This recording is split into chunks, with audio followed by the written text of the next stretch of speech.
You said yourself that you have always been an underrated player. How did that ultimately play into your recruitment and your decision to play at an HBCU?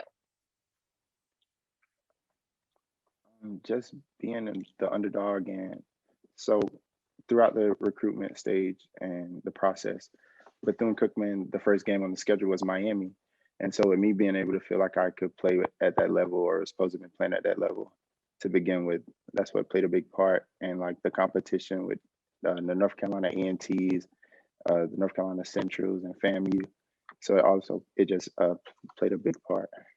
Noted yourself that there's HBCUs want to play like those big football programs, but there's a lot of disparities between HBCUs and PWIs. What are some of those differences that you see?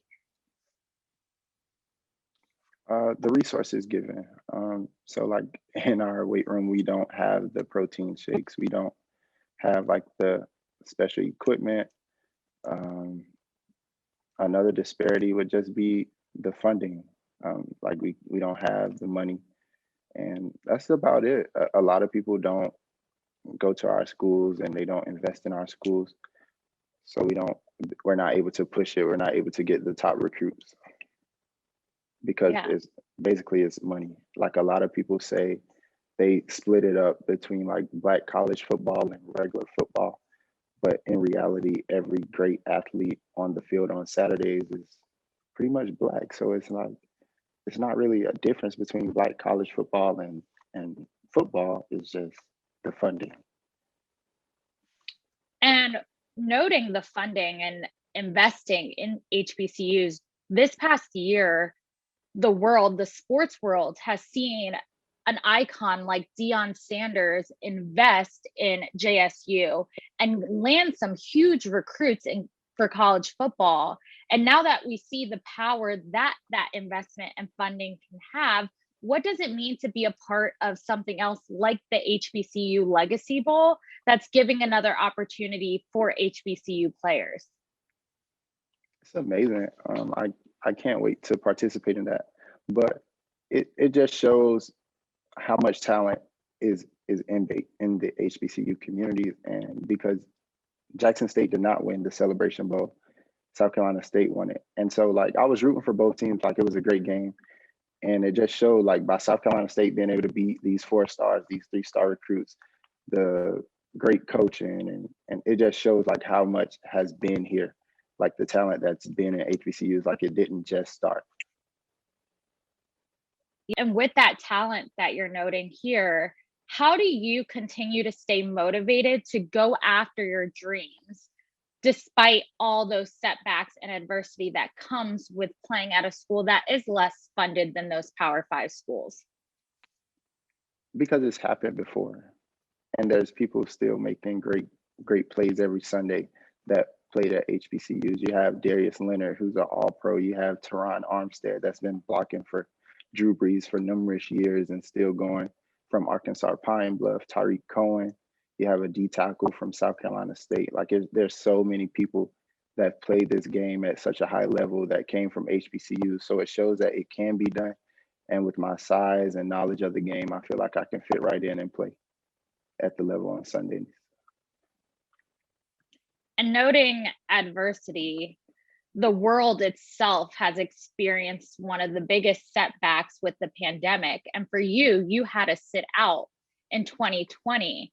How did that take a toll on you, both physically and mentally? And how were you able to overcome that? The toll it put on us, well, me is just being a criminal justice major. Like we learn about these tragedies. Like we learn about like being a black male and just being underrated or being felt like a target in the world that we live in. And then for us to like, you have the Justin Fields, the Trevor Lawrences, and they're pushing like, oh, let us play because like Black Lives Matter, and let us like push this issue and play for Black lives. And then we're us being at HBCUs, like we couldn't even express ourselves and show like how important we are because of funding. Like it all goes back to funding. So like we couldn't have the COVID test. We didn't have money for the the sanitizers and like to keep up the health causes for like to stay safe. And like it hurt us as a school, and I feel like it hurt the whole HBCU community. So like for me, I was able to overcome it by just staying positive, knowing that with this time I could only get better. So like I'm always positive, like no matter what the situation is, I'm gonna look at the greater or the better outcome. And so just staying positive, just knowing that I can take advantage of route running or like taking different levels of my game and getting better at it. So that's how it helped me. And I just stayed encouraged throughout the whole process. And you said you're a criminal justice major and also highlighted the Black Lives Matter movement and what some of those things mean specifically to HBCUs as well. How did some of these movements that really came to light in 2020 when we really didn't have anything to do but sit at home and focus on these issues affect your decision in wanting to be a criminal justice major, but also wanting to give back to your community? Essentially, that's the only thing that made me want to be a criminal justice major at first, was giving back to my community. I really didn't know what I wanted to go to school for. I just knew I was going to school and I was going to play football. And then like when I got to college, I was talking to a teammate and he was saying how his uncle is a probation officer, a juvenile probation officer. And that like kind of struck a match and was like, well, I can help kids at this level that came from the same area and the environment that I was raised in, and to let them know that if I made it, then they can too. So that played like a big part. And then with all the George Floyd and the pandemic and everything that was going on in 2020, being able to see like I've been seeing these things, like that's everyday conversation in our classrooms, and like teachers encouraging us to like stay in school and be who we know we can be. Like don't fall under the statistics, don't fall under like the cliches and the narrative, and that you are greater and you can do exactly whatever you want to do in life. So by seeing that every day and then seeing like, wow, we in a way we really don't matter. Like in a way that the world looks at us differently.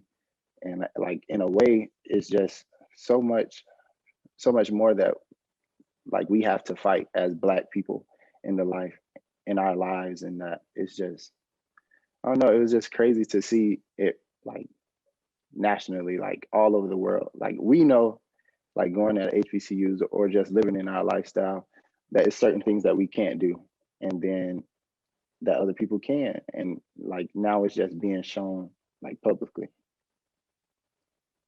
And you shared that you want other young kids, especially young Black kids, to see that they can pursue their dreams, they can go after what they want. You're also heavily invested in a company called Black Originals. What is the importance of that company in amplifying Black voices, but also young Black athletes? Yeah, so the Black Originals is a company that promotes Black creatives, Black entrepreneurs, and Black athletes. So throughout this company, you're just encouraged to just be you. You're encouraged to shop within your community. You're encouraged to be Black and to own it and to just be so prideful in it and to be the best you that you can be. Like you don't have to go out and buy this Gucci, like the same shirt that my partner has or like that they support and that they make, like it's just as important as a Gucci or Louis, because like we have to shop in our community. We have to bring each other up. And that's what the Black Originals stand for, just making sure that in our community and that we're bringing up Black people and that there's nobody better than us. And like, we're not better than anybody, that we can all just be one and we can all be great. Yeah, and that's such an important message. And with that, I'd love to know what your message would be to young Black athletes. We're still living in unprecedented times, still fighting a lot of adversity in 2022, 2 years removed from when the pandemic started. So what is your message to young Black athletes that still might be navigating going after their dreams during this time? To be you. Like a lot of people are pushing the narratives like that more Black athletes should go to these HBCUs, and that's true. Like more of us should come, but like it's not realistic. There's like 108, 111 HBCUs, and not all of them are D1. Not all of them have like the sources and stuff. But if we can just bring some of them, if we can just like level the playing field, like Coach Prime has been like speaking and preaching each and every day, then like it will be so much better. But to the next athlete, just be you. Go where you feel comfortable. Go where you're loved. Go where you're gonna enjoy playing the game. If you can play on the field from your freshman year and have the time of your life, that's the time to do it. This is the time to do it. So just keep chasing your dreams and go where you're comfortable, because there is a place for you. And with leveling the playing field, how do you hope to continue to use your voice and your platform now to do the same? Just to encourage the next person. Like my whole career at Bethune-Cookman, I was able to be a host, and like whoever was on recruitment and stuff like that, I would just tell them like exactly how it is. Like you're not gonna get the state of the art facilities, but what you are going to get is a family, like somebody that cares about you. You're going to be able to go to the head coach office and talk to him. You're going to be able to go to your position coach during the day and tell them how you feel. You're going to be able to have these grown man conversations. Like it's just going to make you a better man. So if you want to go somewhere where it's all about the money and it's all about winning games and you can't really express yourself, you can't be you, then you can go for it. But if you want a place that you can be family oriented, like you're cared, you know that like you're going to be taken care of, then you can come to Bethune-Cookman. And I could honestly, I probably got every recruit to come and commit to Cookman that I hosted, because I showed them that it was just way more to life than getting a D1 offer it to like Ohio State or any of those schools. And not saying that we're better and not saying that they're better than us, but it's just something that we can offer as being like a family and people that care. Last thing, especially in your journey to pursuing NFL dreams, we see the NFL highlighting a lot of movements now, like you said, people like Trevor Lawrence, people like Justin Fields on the field, and racism in the end zone. What are some things that, whether it be college football or the NFL, can continue to do to help amplify Black athletes, Black voices, and the Black community as a whole? To be genuine, I feel like just sticking the helmet, just sticking a sticker on the helmet, or like just showing that you really do care. Like at the end of the day, it is a business, and you're gonna have to do business as business is done.